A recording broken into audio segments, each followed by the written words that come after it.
नेताहरू त अब त्यस्तै भइहाले, कार्यकर्ताहरू झोले कार्यकर्ताहरू भइहाले। वरपरको दृश्य यो विषयमा अलिकति सबैको चाहिँ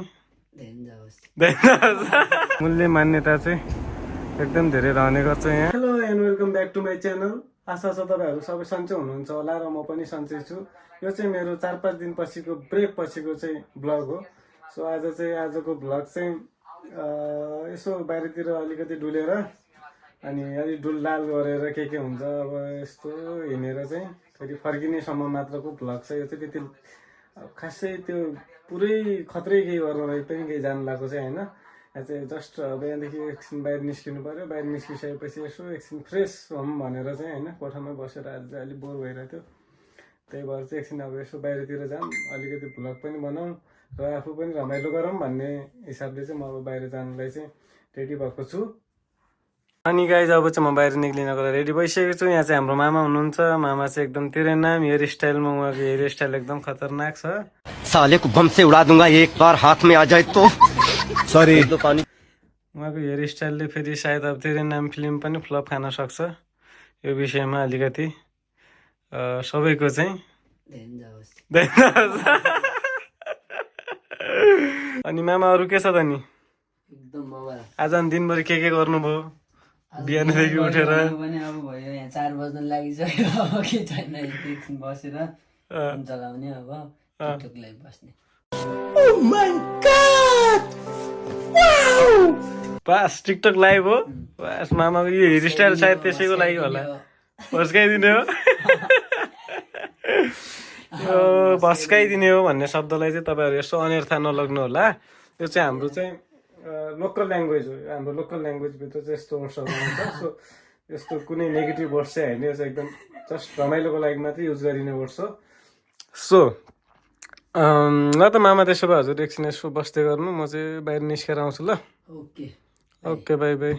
त्यसो भए हजुर त अब लाइभमा अब भस्काउने होला। मेरो मुख फोर्नु पर्छ, त्यसलाई साफ सिलौटामा राखेर पिसिए दिनुपर्छ क्या। ल लाइभमै भस्काउनु हजुर चाहिँ।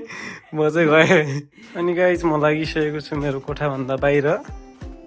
यो हो मेरो रुमभन्दा बाहिर निस्किसकेपछि देखिने वरपरको दृश्य।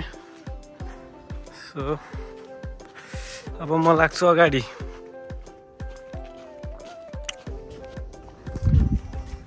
एन्ड गाइज आज चाहिँ धेरै दिनपछि यसो फिल गर्न पाइयो। दिउँसो चाहिँ अब 1-2 बजीतिरको मौसम, अब 3-4 बजीतिरको मौसम चाहिँ कस्तो हुन्छ भन्ने चाहिँ आज धेरै पछि चाहिँ फिल गर्न पाइयो। किन भन्दा आज बिदा थियो।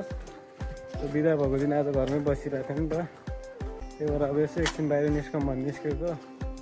आज चाहिँ कस्तो कुल हुँदो रहेछ क्या दिउँसोतिर चाहिँ, एकदम रमाइलो छ, रमाइलो लागिरहेछ आज चाहिँ। यता देख्न सक्नुहुन्छ यस्तो आज घाम पनि लागेको छ। जो हिजो अस्ति अलिक धेरै जाडो पनि थियो, आज चाहिँ घाम पनि लागेर अलिक त्यस्तो जाडो पनि रहेनछ। एकदम रमाइलो लागिरहेछ आज चाहिँ। त्यो यस्तो पछाडि ल मेरो पछाडि चाहिँ घाम चाहिँ सायद फोनमा टल्किरहेको होला। मैले क्यामेरा चाहिँ यस्तो उल्टो पल्टाएर राखेको छु। त्यही नै हो। दिउँसो चाहिँ कस्तो दामी देखिने रहेछ कि, कस्तो एकदम राम्रो लागिरहेछ क्या मलाई। दिउँसो हुन्छ नि कहिले पनि यस्तो दिउँसो चाहिँ टाइम नभएर, अब दिउँसो चाहिँ खाली भइँदैन कहिले पनि। त्यही भएर अब यस्तो भयो, दिउँसोतिर चाहिँ खासै धेरै हिँड्ने चाहिँ टाइम पाइँदैन। सो आजको दिन चाहिँ बिदा थियो। बिदा भयो हुनाले चाहिँ सो बाहिर निस्केको। बाहिर त एकदमै राम्रो रहेछ आज त। हेऱ्यो कति राम्रो देखिने रहेछ जे पनि। ओहो यो हो नि त। म चाहिँ अहिले एक्चुअली भन्दाखेरिमा चाहिँ यसो हिँडिरहेको छु।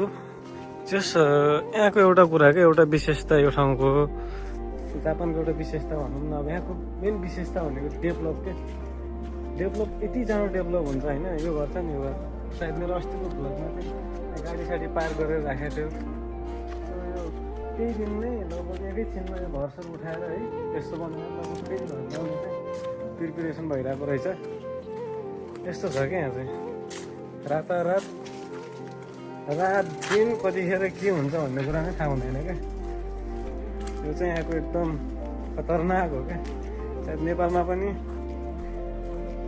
यस्तो हुन पाइदियो भए यतिको नभए पनि यसको केही अंश लगभग यसको 100%मा लगभग 10% मात्रै पनि 10% मात्रै पनि नेपालमा यत्तिको खालको केही हुन पाइरहेको भयो नेपाल केही नभए पनि अलिकति भए पनि विकसित चाहिँ हुन्थ्यो होला जस्तो लाग्छ है। अब नेपालको त अब स्थिति नै त्यस्तै छ। नेताहरू त अब त्यस्तै भइहाले, कार्यकर्ताहरू झोले कार्यकर्ताहरू भइहाले, सबै खतम छ जिन्दगी नेपालमा। यता पनि त अब खासै त केही पनि गतिलो त छैन। आज घाम चाहिँ हो क्या, जस एकदम आनन्ददायी घाम छ आज चाहिँ।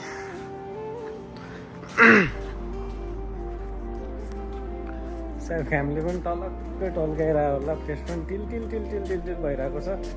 आँखा पनि यस्तो राम्रोसँग क्लियरली खोल्न पनि सकिरहेको छैन आज चाहिँ। यहाँको आज घामले चाहिँ जस मजा दिइरहेछ। यतातिर रहेको छ पार्किङ, यस्तो खालको पार्किङ छ यहाँ। हेर न, यो यसलाई भन्छ क्या डेभलप। एकदमै पुरानो मन्दिर भएको हुनाले यसको त्यस मूल्य मान्यता चाहिँ एकदम धेरै रहने गर्छ यहाँ। त्यस विदेशी यो पर्यटकहरू पनि धेरै आउने गर्छन् यता चाहिँ। सो यो मन्दिर चाहिँ एकदमै यहाँको फेमस मन्दिर हो।